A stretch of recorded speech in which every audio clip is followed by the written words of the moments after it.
Ya, assalamualaikum warahmatullahi wabarakatuh. Waalaikumsalam warahmatullahi wabarakatuh. Alhamdulillahilladzi adhabanal hasan inna rabbana langhafurun syakur.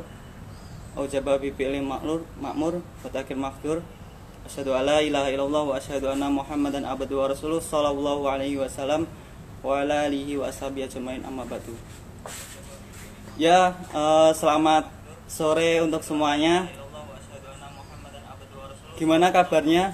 Semoga selalu sehat, selalu diberikan lindungan oleh Allah. Amin. Di tengah pandemi COVID-19 ini. Dan semoga di puasa yang ke-25 masih semangat dan tidak ada yang bolong. Oh ya, untuk demi kenyamanan kami matikan komentar. Nggak terasa kita udah sebentar lagi mau meninggalkan bulan Ramadan. Dan sesuai dengan tema kajian pada sore hari ini, yaitu melepas bulan Ramadan tanpa rasa sesal. Jadi Ustadz kita nanti akan membahas tentang amalan-amalan yang udah dilaksanakan selama bulan Ramadan itu udah maksimal apa belum?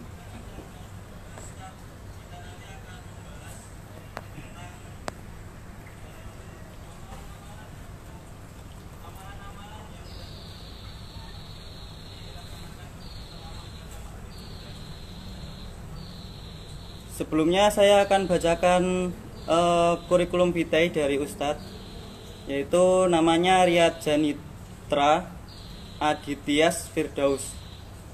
Tempat tanggal lahir Klaten 5 April 1998. Alamat Panjang Lawean Surakarta. Status sudah menikah. Pendidikan Membaul Ulum Institut 2016. Dan untuk kesibukan sekarang aktif di komunitas Hijrah Fat atau di Instagramnya Sadulur Hijrah, dan sebagai tim Yuk Ngaji Solo. Dan sekarang bekerja di PPTI Ar-Rasyid dan aktif sebagai konten kreator Islam podcast YouTube, yaitu yang namanya Kalam Hakiki, dan YouTube Pondok Idaman serta event dakwah nasional. Host sharing tim Ustadz Haman Ataki di setiap roadshow di berbagai kota.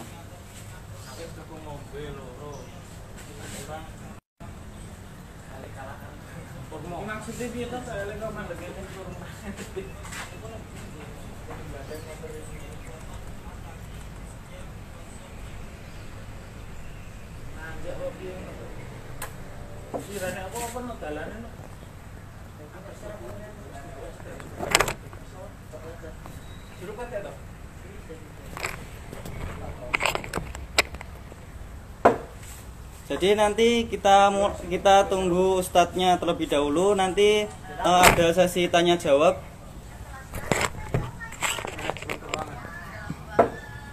Melalui kolom komentar aja, nanti kita aktifkan kembali. Jadi nanti pertanyaan ditulis di kolom komentar dan nanti kita akan bacakan. Mungkin 1, 2, 3 pertanyaan yang akan kita sampaikan ke ustadznya.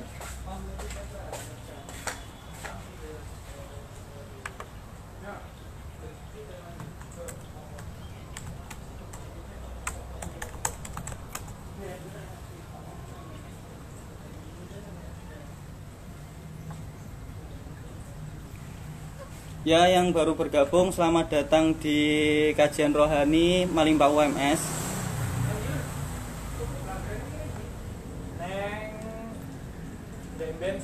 Yang diisi oleh Ustadz Riyad Janitri Adityas Firdaus. Nyata edit san, ben ranange suwe san. Kenapa? Ranange.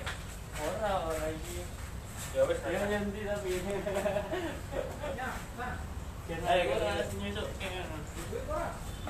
Untuk teman-teman yang belum bergabung, silahkan untuk bergabung. Dan mari kita mencari pahala di 10 malam terakhir yang kita harus maksimalkan untuk mendapatkan pahala sebanyak-banyaknya. Karena sebentar lagi Ramadan akan kita tinggalkan, dan tidak menutup kemungkinan kita nanti akan tahun depan tidak tentu kita akan menemuinya lagi. Jadi mumpung kesempatan yang baik kita manfaatkan dengan sebaik-baiknya di bulan yang penuh ampunan dan bulan penuh dengan rahmat. Karena setiap amalan kita dilipat gandakan oleh Allah. Oke, langsung saja untuk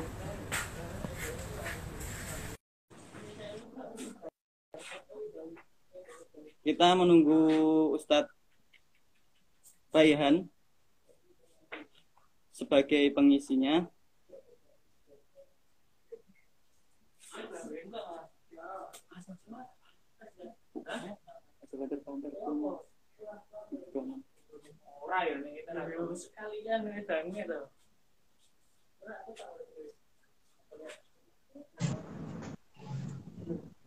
Ya, untuk Ustadz Rian dipersilahkan untuk mengisi. Ya, oke, ini miring ya, saya miringin juga deh. Ya, bismillahirrahmanirrahim. Assalamualaikum warahmatullahi wabarakatuh. Waalaikumsalam warahmatullahi wabarakatuh. Suaranya jelas ya? Alhamdulillah jelas. Itu anu dong, kolom komentarnya jangan dinonaktifkan, biar nanti kalau mau yang tanya jawab biar gampang. Nanti kalau tanya jawabnya di akhir. Oh gitu. Oh ya udah, baik. Baik, bismillahirrahmanirrahim. Innalhamdulillah, salatu wassalamu ala Rasulillah wa ala alihi wa sahbihi wa man tabi'ahum bi ihsan ila yaumil qiyamah. Asyhadu an la ilaha illallah wa la syarika lah wa asyhadu anna Muhammadan abduhu wa rasuluh. Allahumma shalli ala sayyidina Muhammadin wa ala alihi wa sahbihi ajma'in. Qala Allah ta'ala fil Qur'anil Karim, a'udzu billahi minasyaitonir rajim. Ya ayyuhalladzina amanu kutiba alaikumusiyam kama kutiba alal ladzina min qablikum la'allakum tattaqun. Wa qala Rasul taraktu fikum amrayni la tadillu ma tamassaktum bihima kitabullahi was sunnata rasulih. Rawahu Malik.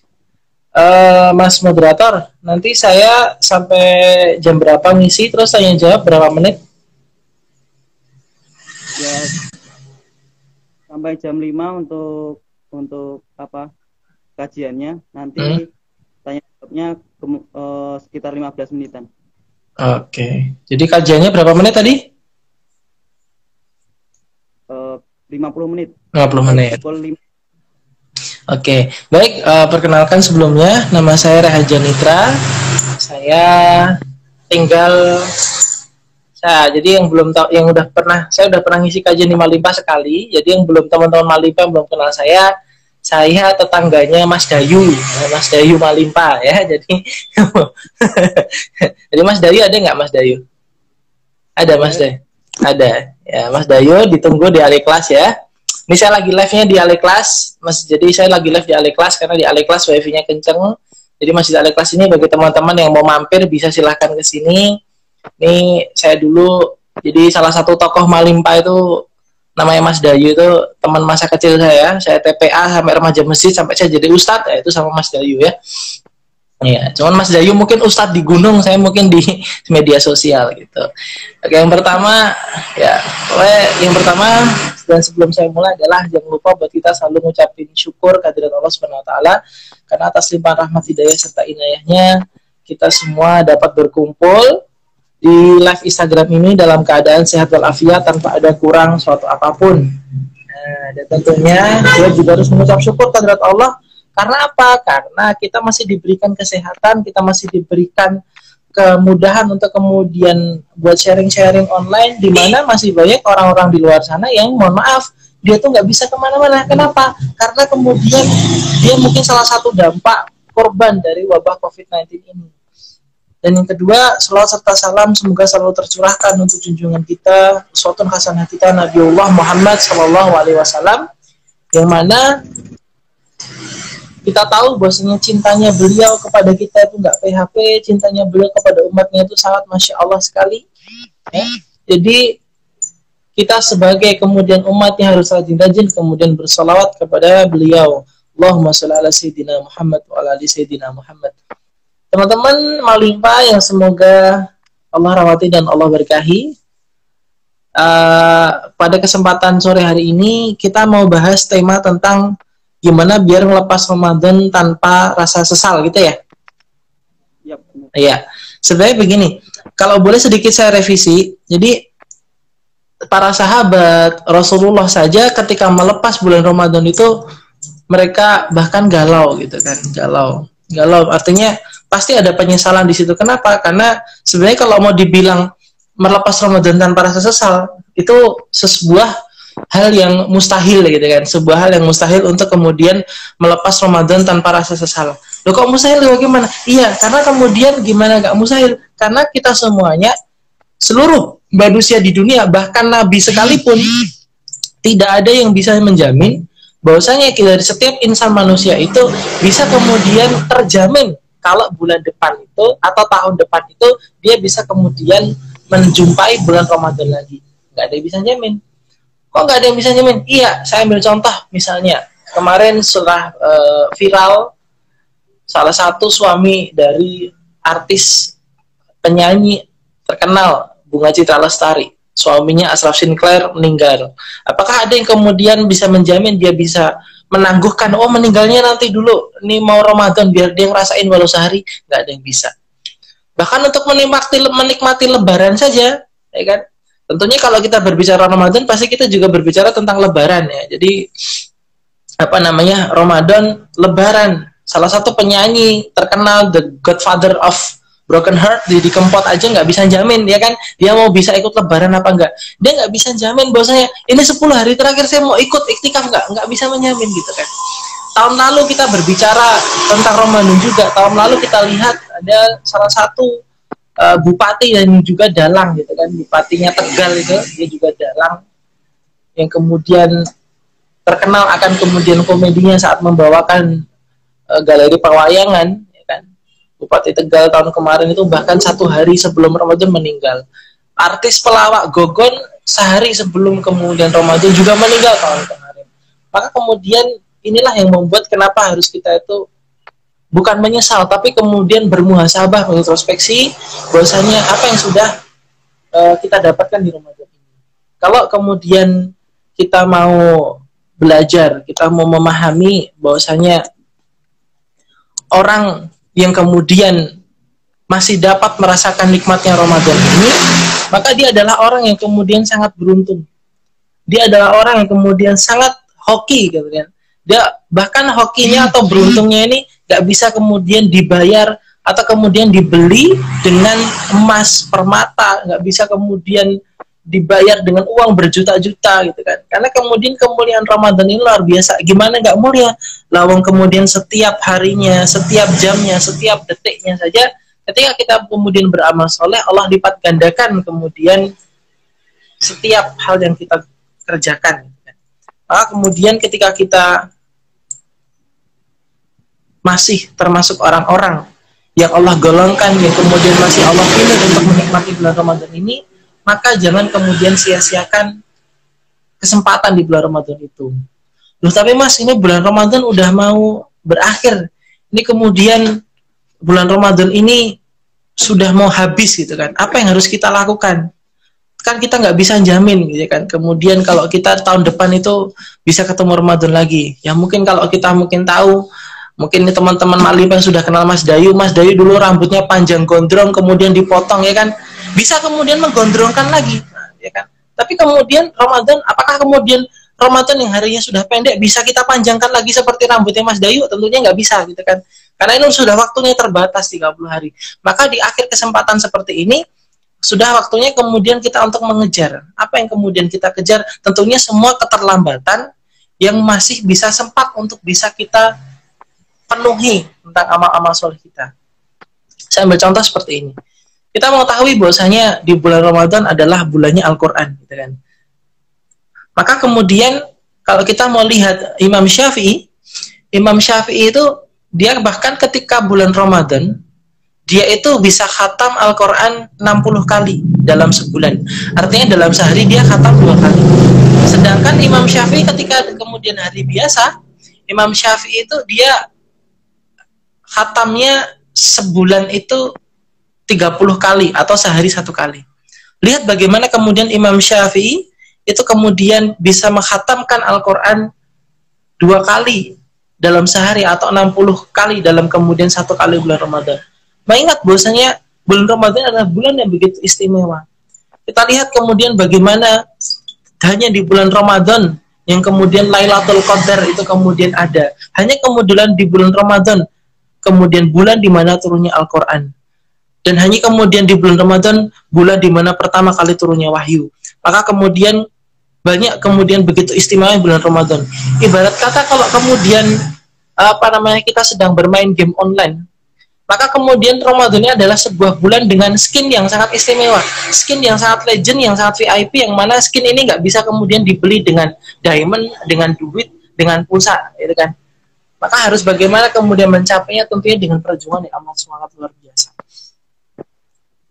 Ada kemudian beberapa amalan yang kemudian mungkin bisa mengejar, tentunya ini yang kemudian bisa kita lakukan kemudian setelah bulan Ramadan terjadi, yaitu kemudian kita kemudian berdoa kepada Allah tentunya untuk kemudian bisa dipertemukan dalam bulan Ramadan lagi. Ada sebuah riwayat yang mengatakan bahwasanya kemudian Rasulullah itu sudah kemudian mempersiapkan bahwasanya ketika akan bulan Ramadan itu beliau sudah mempersiapkan itu dari bulan sebelum Ramadan. Bulan sebelum Ramadan adalah bulan Sya'ban. Maka ketika bulan Sya'ban itu bahkan Rasulullah itu dia sudah kemudian mulai memperrutinkan puasa-puasa sunnahnya. Mungkin kalau bahasa kita mungkin pemanasan ya. Maka kemudian ada kemudian cara untuk agar tidak kita menyesali kemudian bulan Ramadan di tahun berikutnya, yang tentunya kita berdoa pada Allah, ya Allah pertemukan saya kemudian di bulan Ramadan ini. Maka kemudian salah satu caranya adalah dengan kita mempersiapkan semaksimal kita. Maka kita persiapan dari sekarang. Kalau kemudian Ramadan tahun ini kok saya kemudian belum bisa membaca Al-Quran, maka kemudian saya akan belajar membaca Al-Quran saat ini agar kemudian di bulan Ramadan yang akan datang saya sudah lancar kemudian tadarusnya di masjid. Kalau kamu nanti teman-teman bisa kemudian mungkin teman-teman malimpa, oh saya belum lancar baca Quran, nanti bisa belajar sama Mas Dayu kan. Mas Dayu guru TPA di Masjid Al-Ikhlas ini soalnya kan. Nah, teman-teman yang lain misalnya, oh saya kemudian nggak terbiasa buat puasa 1 hari penuh gitu kan. Saya terbiasanya puasanya setengah hari. Maka kemudian berlatih kemudian untuk dengan puasa sunnah. Mungkin puasa Senin Kamis dahulu, kemudian puasa Ayamul Bid, kemudian puasa Daud, baru kemudian puasa kemudian menjalankan puasa Ramadan kemudian setelah bulan Ramadan itu masuk. Maka teman-teman sekalian dirahmati Allah Subhanahu wa taala, tugas kita sebagai manusia adalah kemudian selalu kemudian bertaubat kepada Allah, kemudian selalu kemudian beristighfar kepada Allah, karena sesungguhnya sebagai seorang manusia itu pasti tidak luput dari salah dan dosa. Kadang sebagai manusia kita kadang futur atau kemudian malas, aku tuh bulan Ramadan itu bulan tahun Ramadan kemarin nggak ada perkembangan, Ramadan tahun ini aku juga nggak ada perkembangan, kayaknya Ramadanku gitu-gitu aja, udahlah aku jadi orang yang kemudian malas-malas Ramadan aja, nggak usah jadi orang yang soleh-soleh banget. Ada sebuah kisah sahabat yang kemudian bisa kita jadikan rujukan untuk kemudian bagi kita yang kemudian kita itu orangnya soleh, malas lagi, soleh, maksiat lagi, soleh, maksiat lagi, sampai bulan Ramadan tahun ini pun kita nggak dapat apa-apa sama sekali kecuali hanya lapar dan haus. Bahkan mungkin tidak merasakan lapar dan haus karena kemudian mungkin kita tidak berpuasa. Ada kisah sahabat yang bisa kita jadikan rujukan. Dia adalah seseorang yang kemudian hobinya meminum khamar, gitu kan. Hobinya itu mabuk, gitu kan. Hobinya itu mabuk, hobinya minum khamar. Tapi dia ketika habis minum khamar, dia dicambuk, tobat. Kemudian dia beribadah, kemudian dia minum khamar lagi, dicambuk lagi. Tobat lagi, minum khamar lagi, cambuk lagi. Siapakah namanya dia? Namanya adalah Abu Mihjan. Abu Mihjan ini kita mengetahui, ya kan? Abu Mihjan ini kita mengetahui bahwasanya Abu Mihjan ini dia adalah seseorang yang kemudian hobinya minum khamr, tapi selain minum khamr dia ini juga sangat gemar untuk berjihad. Jadi masya Allah ya, preman zaman dahulu itu hobinya itu jihad gitu kan. Maka suatu ketika Abu Mihjan ini dibawa ke sebuah peperangan. Karena para sahabat itu kalau bahasa Jawa itu udah judak ya, udah judak. Ini ada seseorang punya teman dikandani kok ndablek, maka kemudian minum khamr terus, gak tobat minum khamr lagi, maka dibawa ke sebuah peperangan. Kenapa kok dibawa ke sebuah peperangan atau ke medan jihad? Karena para sahabat tahu bahwasanya si Abu Mihjan ini dia kemudian ketika jihad, dia itu kemudian semangatnya luar biasa. Karena dia termasuk salah seorang, kalau bahasa anak gamers itu dia pro player gitu kan. Setiap dia jihad pasti banyak beberapa kepala yang sudah tertebas oleh pedangnya Abu Mihjan. Maka si Abu Mihjan ini kemudian dibawa ke peperangan tapi nggak boleh ikut perang. Terus dia dikemanain? Dia kemudian diikat dalam sebuah pohon. Dia diikat ke sebuah pohon kurma. Maka kemudian dia hanya bisa melihat teman-temannya, para sahabat yang lain berperang, tapi dia hanya bisa melihat dan mendengarkan gemerincing pedang. Namanya orang kalau kemudian sudah hobinya atau kesukaannya kemudian berjihad, sukanya kemudian perang, tapi kemudian dia nggak boleh. Maka kemudian tiba-tiba kita sudah tahu bahwasanya dia tuh batinnya tuh menangis dan sedih gitu kan. Sampai dikatakan dalam sebuah riwayat Abu Mihjan ini menangis gitu kan. Jadi ibarat kata kalau dianalogikan itu kita lagi terlihat teman-teman kita pada mabar gitu kan. Tapi kita sendiri nggak bisa mabar gitu kan. Kita diikat emak kita, tangan kita mungkin kan di sebuah tembok mungkin. Dan kita hanya bisa lihat teman-teman kita mabar dengan suara-suara games yang mungkin double kill, triple kill, maniac segala macam. Nah, Abu Mihjan juga seperti itu. Dia mendengar gemerincing pedang, terang. Takbir di mana Allahu Akbar, tapi dia nggak bisa ikut. Akhirnya dia menangis. Setelah dia menangis, nah tiba-tiba ada seorang istri komandan yang melihat itu. Ada seorang istri komandan yang kemudian melihat Abu Mihjan menangis, dia tidak tega sama Abu Mihjan. Akhirnya apa? Disamperinlah Abu Mihjan, dia berkata pada Abu Mihjan, wahai Abu Mihjan, ini aku lepasin ikatan tanganmu, aku lepasin. Kamu silahkan ikut perang, kamu silahkan ikut jihad, tapi dengan satu syarat. Nanti kemudian sebelum perang atau jihadnya berakhir, kamu balik ke sini, aku ikat lagi tangan kamu. Di tangan kamu aku ikut lagi. Terus saat kamu kemudian syarat keduanya adalah, ketika kamu datang ke medan jihad, muka kamu ditutupin biar teman-temanmu yang lain nggak tahu, biar mengira kamu masih diikat di atas di dekat pohon, gitu kan. Nah kemudian Abu Mihjan kemudian langsung bersegera, dia berjanji akan balik lagi sebelum kemudian perang selesai untuk diikat lagi, dan kemudian dia tutup wajahnya menggunakan sorban. Abu Mihjan kemudian datang, dia terjun ke medan perang, dan pada saat itu ketika semua kemudian musuh-musuh yang ada di saat medan perang, musuh-musuhnya kaum muslimin, semua tertebas dengan pedangnya Abu Mihjan, sampai saat itu sahabat-sahabat berkata, kalau kemudian orang ini bukan Abu Mihjan, niscaya orang ini bukan Abu Mihjan yang aku ikat di pohon tadi, maka niscaya ini adalah Abu Mihjan. Karena begitu sahabat itu tahu pro playernya Abu Mihjan itu seperti apa ketika kemudian berjihad. Maka sebelum perang selesai, Abu Mihjan akhirnya kembali lagi dan tangannya diikat. Maka Allah Subhanahu wa Ta'ala pun tidak kemudian memberikan perintah bersegera untuk sholat, bersegera untuk kemudian berhaji, bersegera untuk puasa, tapi apa? Bersegera untuk kemudian bertobat, ya kan? Wasyari'u ila maghfirah, kita tuh diperintahkan bersegera untuk kemudian bertaubat gitu loh. Maka ada salah satu panah yang kemudian disukai iblis. Panah yang disukai iblis bukanlah kemudian panah zina. Panah yang disukai iblis bukanlah kemudian panah khamr. Panah yang kemudian disukai iblis bukanlah kemudian panahnya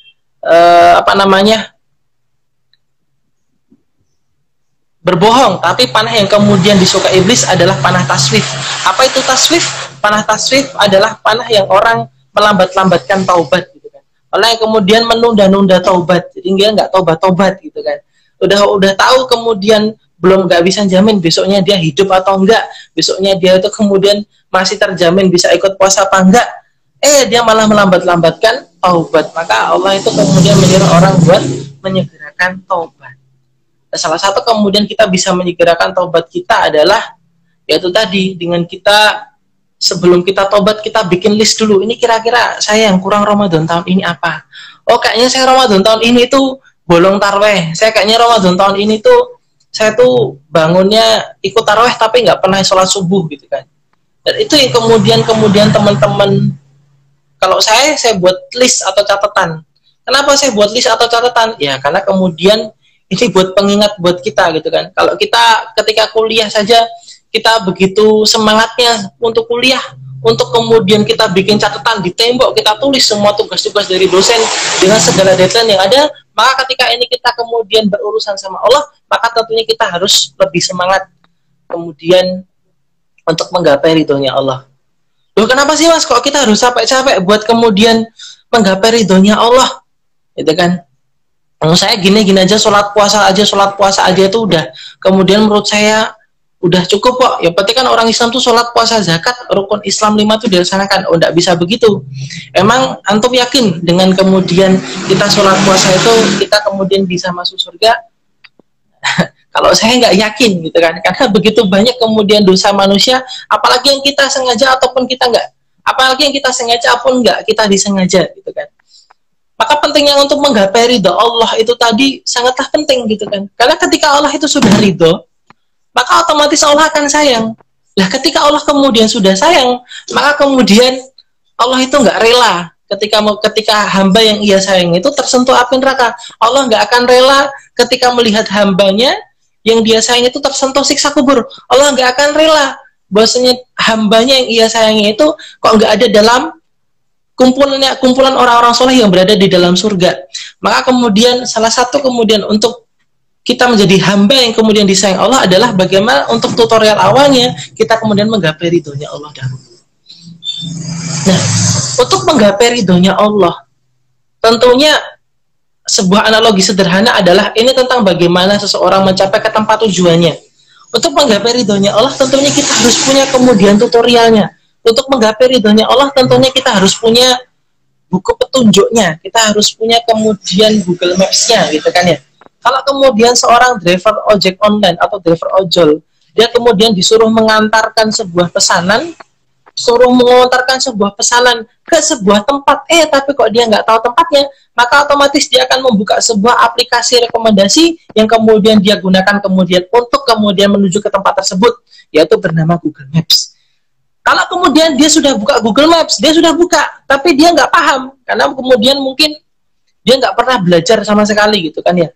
Dia sudah buka Google Maps, tapi ternyata dia buta huruf gitu kan. Dia nggak bisa baca huruf-huruf di Google Maps gitu kan. Maka kemudian dia nggak tahu ini tanda apa, ini warna biru itu apa, ini huruf apa, petunjuk apa. Maka kemudian jelas dia pasti akan tersesat. Atau mungkin dia termasuk orang yang kemudian sudah paham Google Maps, dia sudah tahu arahnya Google Maps, tapi ternyata dia sengaja, aku pakai jalan lain, jalan yang sakarepku dhewe, yang nggak mau diarahkan ke Google Maps. Aku mau pakai jalan, di Google Maps disuruhnya belok kiri, terus belok kanan. Oh enggak, saya mau putar balik, terus jungkir balik. Yang nggak akan sampai, malah nanti jadinya keblasok atau kemudian tersesat.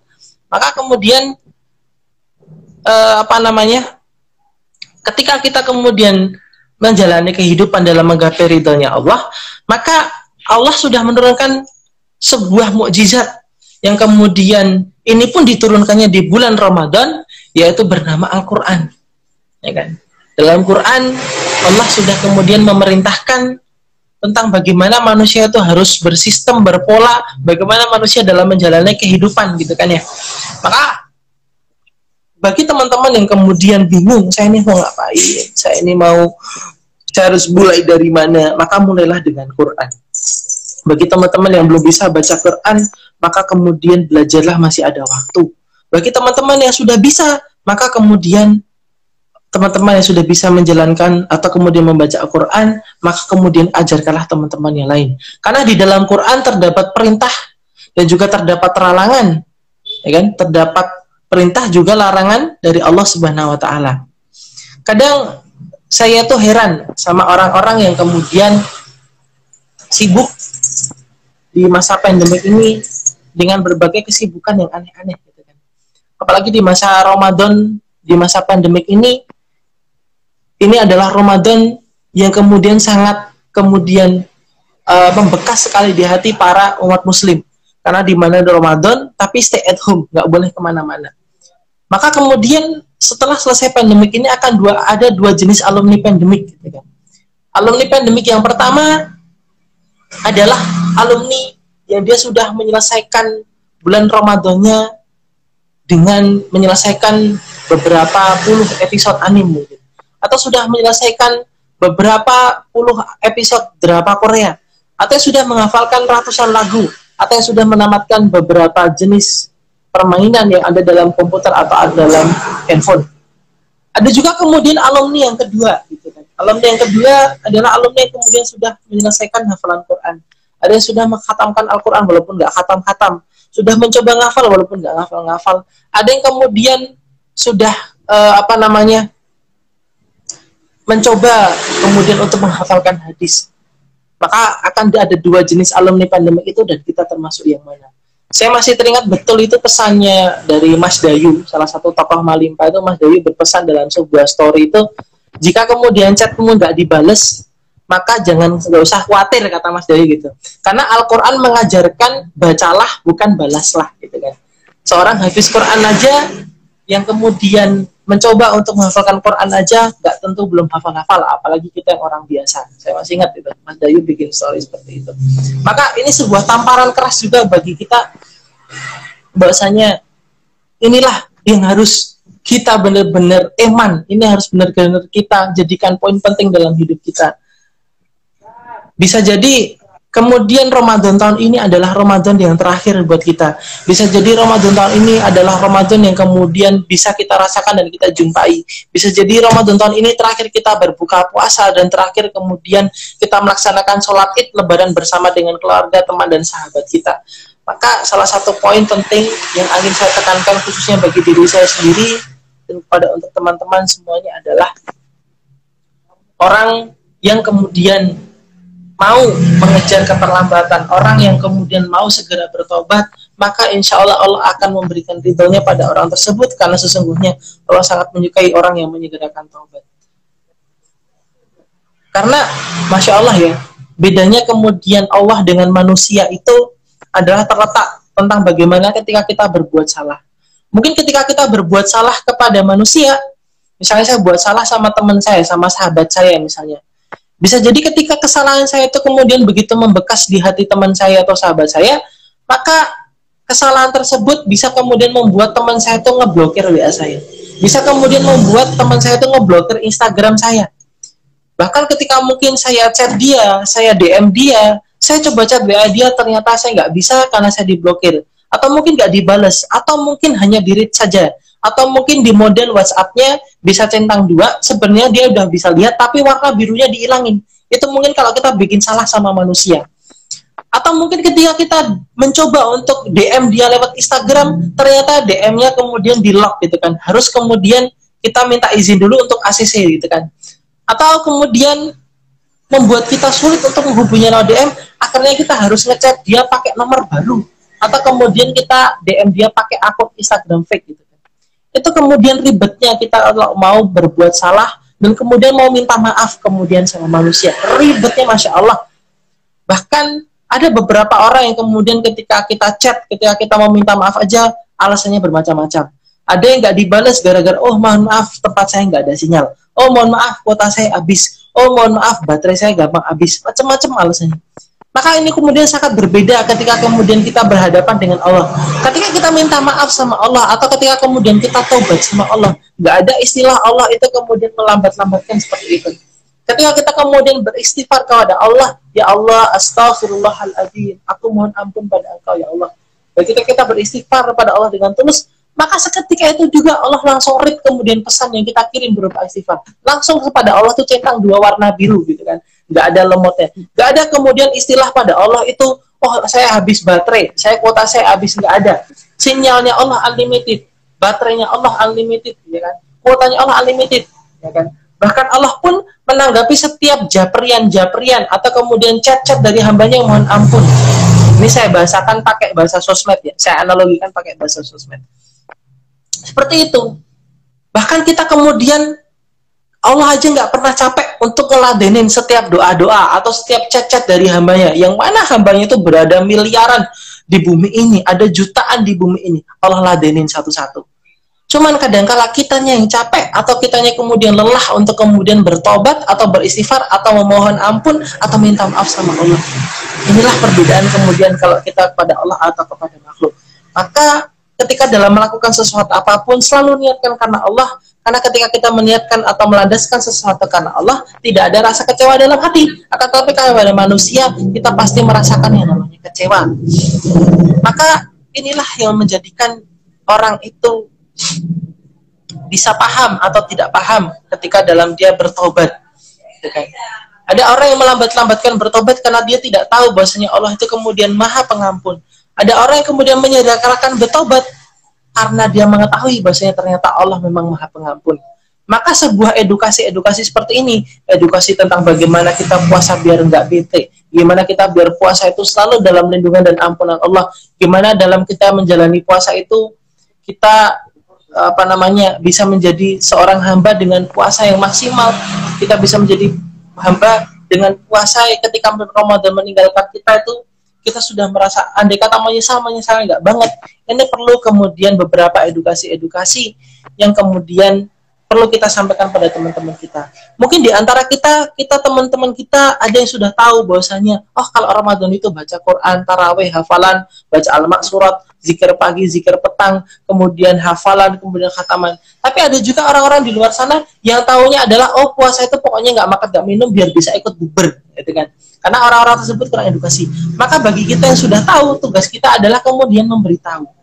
Saya tuh kemarin melihat kemudian sebuah fenomena luar biasa. Kalau kita lihat ya, jadi kenapa dari awal pun juga saya menganalogikan dengan bahasa sosmed, karena menurut saya sekarang sosial media sudah menjadi realitas kehidupan bagi manusia. Bahkan saya masih ingat tahun kemarin saya mengisi di Malimpa itu masih bisa ketemu langsung sama teman-teman, tapi ternyata saat ini qadarullah nggak bisa dan kita harus berada dalam jarak, harus kemudian jaga jarak, nggak boleh kumpul banyak orang. Akhirnya pelarian para teman-teman yang ingin mengadakan sharing-sharing adalah melewati media online. Teman-teman mau kuliah melewati sosial media, gitu kan ya. Maka sosial media ini pun sebenarnya sebelum terjadi corona atau setelah terjadi corona, sosial media sudah menjadi realitas dalam kehidupan manusia. Kenapa? Karena menurut data di salah satu organisasi kesehatan dunia WHO itu mengatakan manusia itu kecanduan gadget atau kemudian berada dalam sosial media itu 6 sampai 8 jam per hari. Artinya jika dalam satu hari ada 24 jam, 24 dibagi 8 sama dengan 3. Artinya sepertiga hidup manusia itu udah di sosial media. Cuman kita bisa kemudian menyikapi hal ini dengan hal yang positif, gitu kan. Kadang mungkin bagi orang-orang yang kemudian membenci sosial media atau terlalu menjauhi sosial media, mungkin dia akan mengatakan, untuk apa sosial media itu nggak bermanfaat, bla bla bla segala macam. Tapi ketahuilah teman-teman, saya sendiri pun saya bisa tahu tata cara pembuatan kopi dalgona itu bahkan dari sosial media, dari TikTok, gitu kan ya. Karena banyak, apakah saya punya TikTok? Ya, saya nggak punya TikTok, cuman banyak video TikTok yang diupload di Instagram kan gitu. Saya tahu kemudian tutorial membuat buka puasa simple itu dari sosial media. Ini ternyata keren banget ya. Artinya nggak semuanya jelek. Ternyata masih banyak orang-orang yang peduli membuat konten-konten yang positif, gitu kan ya. Dan mungkin bisa jadi ini bisa untuk menebus kesalahan-kesalahan kita kemudian di Ramadan yang selalu kita tinggalkan atau kita sia-siakan, gitu kan. Kalau teman-teman mau tahu, sebenarnya dalam kondisi stay at home ini, apalagi di rumah aja dengan fasilitas teknologi yang sekarang sudah maju, artinya nggak ada alasan buat kita tuh beramal soleh dengan kemudian teknologi yang ada. Sampai mohon maaf, sampai hal terkecil kita mau sedekah aja, kita lewat online pun bisa. Kita mau zakat, kita lewat online pun juga bisa, gitu kan? Tinggal transfer begini segala macam. Maka inilah yang kemudian menjadikan kita itu sebenarnya mudah atau gampang untuk kemudian beramal soleh, gitu kan. Apalagi sekarang banyak aplikasi-aplikasi yang menuntun kita, ada aplikasi tentang amal yaumi, ada aplikasi Quran Android, macam-macam yang kita bisa milih satu-satu. Nah, ada sebuah amalan yang kemudian kalau bahasa kita itu investnya sekali tapi feedbacknya ke kita berkali-kali, gitu kan. Nanti nggak tahu investasi, nanti bisa tanya ke anak fakultas ekonomi ya. Jadi ibaratnya gini, kita berbuat sekali tapi ternyata feedbacknya ke kita itu luar biasa, yaitu tentang amal jariah, gitu, tentang amal jariah. Jadi seperti ini teman-teman, orang yang meninggal itu terputus amalnya kecuali 3. Yang pertama adalah doa anak yang soleh, yang kedua adalah ilmu yang bermanfaat, yang ketiga adalah sedekah jariyah. Itu semua namanya amal jariyah. Maka kemudian tugas kita sebagai manusia kan disuruh kemudian untuk selalu mengajak yang baik dan menjauhi yang mungkar. Seperti yang Allah firmankan dalam Quran surat Al-Imran ayat 104, A'udzubillahi minasyaitonirrajim, wa takum minkum ummatun yad'una ilal khair wa ya'muruna bil ma'ruf wa yanhauna 'anil munkar wa ulaika humul muflihun. Gitu kan? Maka kemudian ini yang kemudian menjadikan kita itu harus paham. Di si ayat terakhir disebutkan wa ulaika humul muflihun. Artinya apa? Orang-orang yang beruntung. Siapa orang-orang yang beruntung ini? Maka sebelumnya dijelaskan dulu pula ta'muruna bil ma'ruf wa yanhauna 'anil munkar. Orang yang mengajak yang ma'ruf, kemudian yang menjauhi yang mungkar. Gitu kan? Maka bagi kita kemudian para mahasiswa yang kemudian notabene belum pada menikah, otomatis belum kemudian memiliki keturunan atau anak yang kemudian kita bisa kita harapkan kalau kemudian kita sewaktu-waktu meninggal di usia muda, dia bisa kemudian mendoakan kita agar kita kemudian termasuk golongan orang-orang yang kemudian diridai Allah. Belum punya anak. Kalau orang sudah punya anak, mungkin bisa mendoakan Rabbi firli wali walidayya kepada orang tuanya. Pertanyaannya adalah, malaikat Israel sendiri, apakah ketika mencabut nyawa akan milih-milih? Tentu tidak. Malaikat Israel mau cabut, ya tinggal cabut. Gak peduli kamu pejabat atau orang biasa, gak peduli kamu orang kaya apa orang miskin, gak peduli kamu itu naikmu motor Ninja atau motor Beat, itu nggak akan peduli gitu kan. Nggak peduli kuotamu Telkomsel atau kuota Tri, malaikat Israel nggak peduli. Maka waktunya kecabut juga akan dicabut nyawanya. Maka tugas kita sebagai manusia adalah apa? Mempersiapkan. Kalau kemudian tadi saya jelaskan di awal, untuk ketika mau Ramadan kita persiapkan Ramadan, maka kemudian dalam kita menyiapkan kematian pun juga harus kemudian dipersiapkan dengan sebaik mungkin, karena bisa terjadi kapan saja. Maka solusi bagi orang-orang yang kemudian untuk menggapai rahmatnya Ramadan, berkahnya Ramadan yang tinggal sedikit ini, apalagi tinggal sebentar saja, maka kemudian bagi anak-anak muda yang khususnya belum menikah juga, ada kemudian amal-amal jariah yang bisa kita manfaatkan, salah satunya dengan ilmu yang bermanfaat, ataupun dengan sedekah jariyah.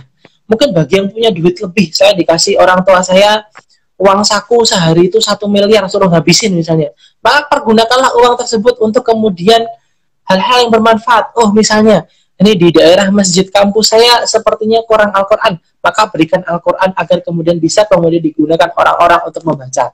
Oh, ini kemudian di daerah Solo dan sekitarnya masih banyak orang-orang yang nggak bisa makan karena dampak COVID ini, nggak bisa kemudian mereka merasakan nikmatnya berbuka puasa. Bahkan ketika orang lain sedang melaksanakan sahur, bahkan dia pun belum berbuka puasa sejak kemarin, maka tugas kita adalah kemudian membantu, kemudian bagaimana kondisi pangan dia. Mungkin bisa berupa sembako, bisa kemudian berupa makanan pokok atau makanan matang, gitu kan? Atau memberikan takjil, gitu kan? Atau memberikan sahur, atau menyalurkan zakat ke situ. Ada kemudian orang yang kemudian, oh saya nggak punya kemudian uang mas, tapi saya punya ilmu, gitu kan?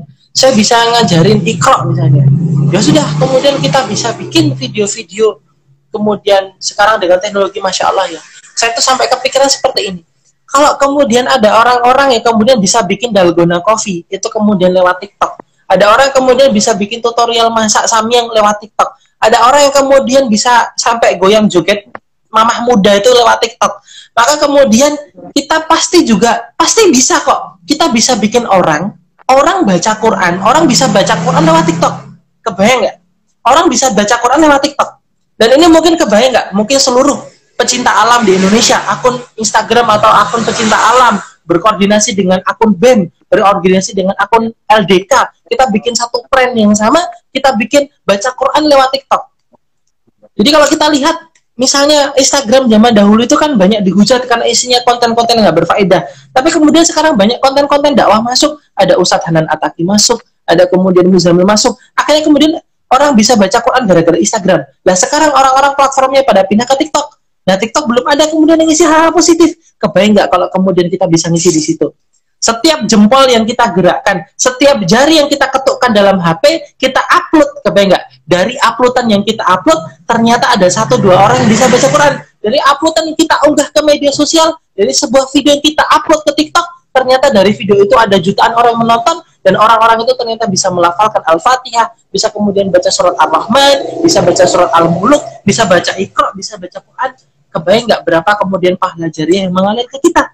Andai kata kemudian setelah upload kita meninggal dunia dan orang-orang masih melaksanakan tentang uploadan yang kita ajarkan tentang kemudian mengaji, maka kemudian ketika kita di dalam kubur, pahala jariah kita tetap mengalir selama video itu masih kemudian diputar terus-menerus. Kebayang nggak? Maka inilah kemudian sebuah kebermanfaatan yang luar biasa. Jadi bagi para teman-teman sekalian mau beramal solih, sekarang itu gampang banget. Bahkan ada istilah 1 kali jempol itu bisa menyelamatkan kita ke surga. Itu dengan uploadan kemudian bermanfaat. Kalau kemudian ada seseorang, kita kenal misalnya bernama Muzamil Hasballah. Kalau kita tahu Muzamil Hasballah itu adalah salah satu murid dari Ustadz Hanan Ataki, di mana beliau adalah guru saya juga. Saya 2 tahun bareng Ustadz Hanan Ataki. Saya tanya betul dulu sama beliau, Ustadz, bagaimana kemudian Ustadz membentuk pergerakan pemuda hijrah seperti ini? Beliau itu mengatakan, jadi awalnya dulu itu orang itu susah mau hijrah karena kemudian masih beberapa orang itu malu mau ke masjid karena masih anak muda kan, tahu sendiri kan stylenya seperti apa. Beliau merubah stigma seperti itu, bahwasanya anak muda itu ke masjid keren, anak muda itu kalau hijrah keren. Akhirnya orang-orang pada hijrah dan hijrah menjadi sebuah tren saat itu. Dan beliau pun berkata kepada saya bahwasanya kita tuh tidak akan mungkin bisa mempesantrenkan seluruh pemuda se-Indonesia, itu nggak akan bisa. Orang kita mau di kampus, mau ke pesantren Sobron aja malas-malasan, ibaratnya kan begitu kan. Tapi kemudian meskipun kita tidak bisa mempesantrenkan orang se-Indonesia, kita bisa menyampaikan pesan lewat tren atau pesan underscore tren gitu kan. Maka itu gampang sekali. Nah, Muzamil Hasballah pun juga demikian. Beliau berkata pada saya dulu, karena dulu kos-kosan saya sama Muzamil itu sebelahan di Bandung. Beliau tuh cerita, awalnya itu orang mau baca Quran itu malu di sana. Orang itu mau nenteng Quran kemana-mana itu malu. Akhirnya kemudian Ustadz Hanan munculkan Muzamil, didandani ala anak-anak muda gitu kan, pakai hem kotak-kotak, pakai kupluk gunung, pakai surban, ngimamin Ar-Rahman di depan. Akhirnya kemudian orang-orang dengan style anak muda sekarang pada tahun 2020, orang nenteng skate, orang pakai jas alamat kampus, di mana-mana, di kereta, di bis, mereka nggak mau bawa Quran. Kenapa? Karena jadi sebuah tren. Artinya sebuah tren itu tadi, ketika kemudian dilaksanakan banyak orang, mau itu tren bagus, mau itu tren jelek, mau itu memalukan, mau itu enggak, orang kan lakukan, karena jadi sebuah tren. Saya ambil contoh Kiki Challenge. Orang juga di luar mobil dengan nyanyi Kiki, do you love me, segala macam. Apakah mereka malu? Enggak. Apakah orang-orang melihat menyindir? Enggak, karena mereka sudah tahu, oh ini adalah sebuah tren. Maka hal yang wajar ketika tren tersebut dilaksanakan.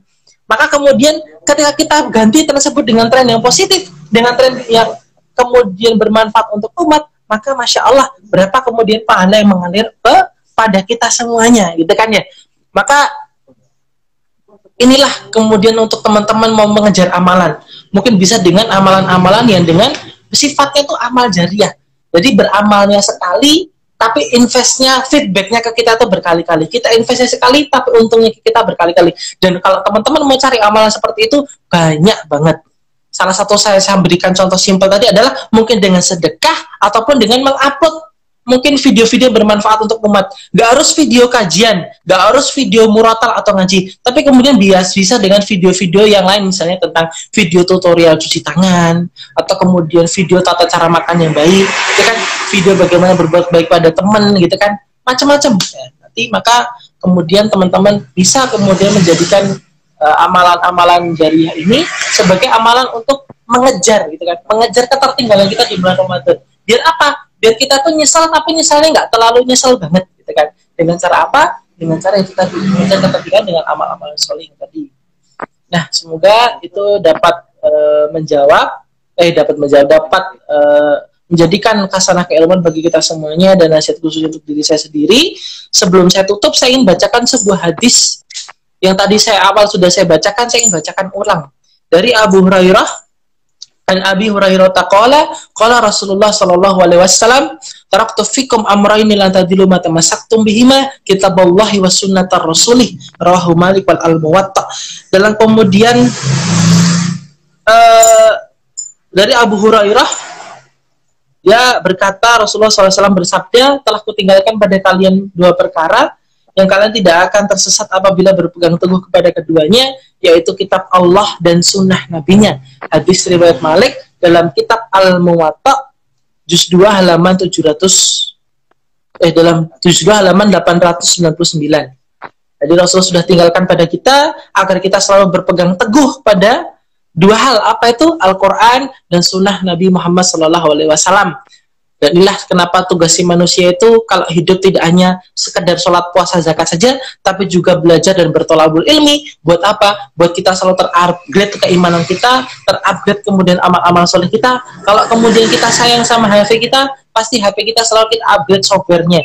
Kalau kita sayang sama game kita, pasti di game kita selalu kita upgrade kemudian hero-heronya. Maka kemudian ketika kita sayang sama diri kita dan iman kita, maka pasti senantiasa kita upgrade keimanan kita dengan apa? Dan kumpul dalam majelis-majelis ilmu dan bertolabul ilmi. Apalagi sekarang gampang, di rumah aja, tinggal mau nonton YouTube, bermajelis di YouTube pun juga bisa. Waktu saya kembalikan pada moderator. Oke. Alhamdulillah. Sekarang masuk ke sesi tanya jawab. Silahkan untuk peserta, audiens semuanya yang mempunyai pertanyaan.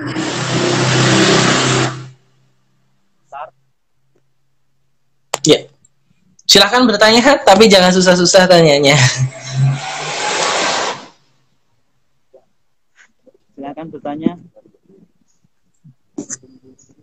Kalau nggak ada yang tanya nggak apa-apa, langsung ditutup juga nggak apa-apa. Bercanda ya. Gimana? Ya. Untuk pertanyaan bisa diketik di kolom komentar. Insyaallah.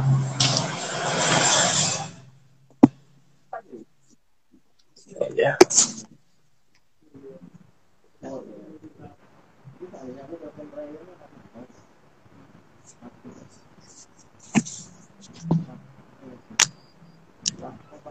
Ada nggak?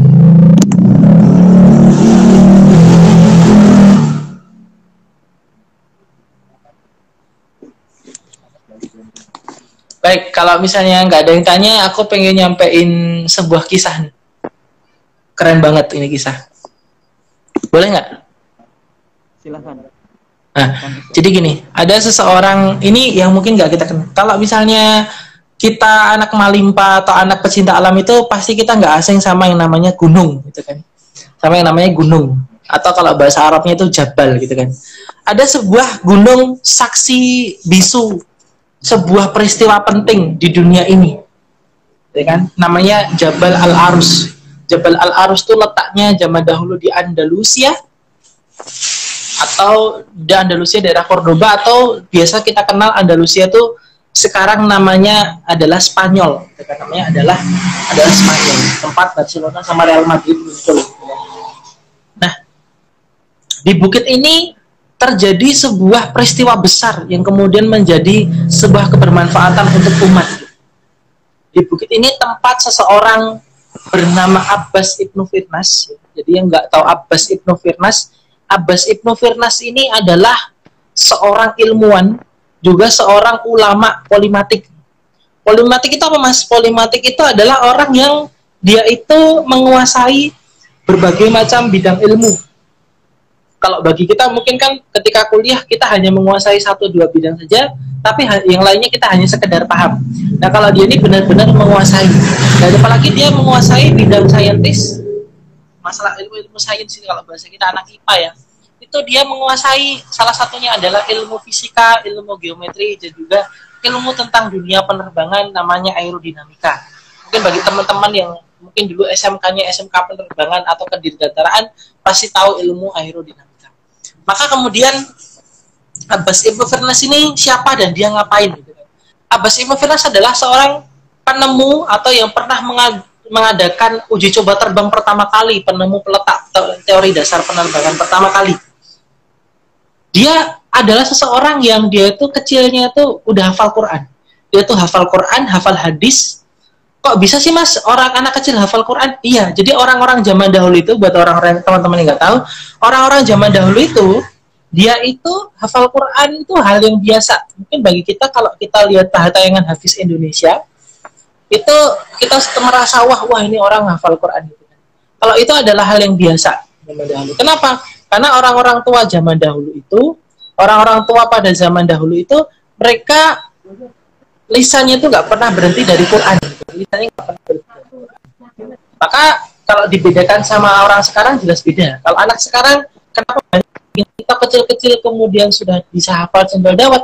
Ya karena orang-orang tua zaman sekarang cendol dawet, makanya ya, kemudian anak-anak zaman sekarang itu bisa hafal cendol dawet. Ya kalau anak-anak kecil zaman dahulu itu lihat orang tuanya, bapaknya lagi motong kayu ngafal Quran, ibunya lagi masak ngafal Quran, keluar lihat tetangganya, tapi tetangganya lagi ngafal Quran gitu kan, maka nggak enak.